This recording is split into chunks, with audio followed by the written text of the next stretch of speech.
ബലാത്സംഗ കേസിൽ നടൻ സിദ്ദിഖിന്റെ മുൻകൂർ ജാമ്യാപേക്ഷ ഹൈക്കോടതി തള്ളി. സിദ്ദിഖ് ഒളിവിൽ ലുക്കൌട്ട് നോട്ടീസ് പുറപ്പെടുവിച്ച് പോലീസ്.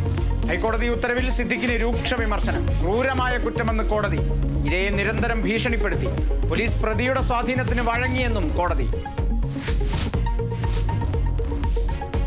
ലൈംഗിക പീഡന പരാതിയിൽ മുകേഷ് MLA അറസ്റ്റിൽ. അറസ്റ്റ് രേഖപ്പെടുത്തിയത് നീണ്ട ചോദ്യം ചെയ്യലിനൊടുവിൽ. മുകേഷിനെ വൈദ്യപരിശോധനയ്ക്ക് ശേഷം വിട്ടയച്ചു.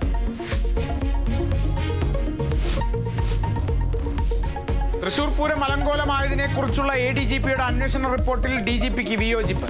വിശദമായ അന്വേഷണം വേണമെന്ന് സർക്കാരിന് ശുപാർശ.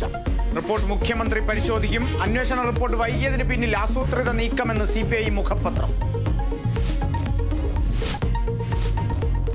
ശിരൂർ മണ്ണിടിച്ചിലിൽ കാണാതായവർക്കുള്ള തെരച്ചിൽ താൽക്കാലികമായി അവസാനിപ്പിച്ചു. വെല്ലുവിളിയായത് പ്രതികൂല കാലാവസ്ഥ.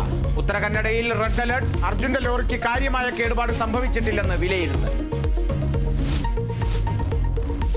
ഭൂമി കുംഭകോണ കേസിൽ കർണാടക മുഖ്യമന്ത്രി സിദ്ധരാമയ്യയ്ക്ക് തിരിച്ചടി. പ്രോസിക്യൂട്ട് ചെയ്യാൻ ഗവർണർ നൽകിയ അനുമതി ഹൈക്കോടതി ശരിവെച്ചു. ഗവർണർക്ക് സ്വതന്ത്രമായ തീരുമാനം എടുക്കാമെന്ന് കോടതി. ഏതന്വേഷണവും നേരിടാൻ തയ്യാറെന്നും രാജിവെക്കില്ലെന്നും സിദ്ധരാമയ്യ.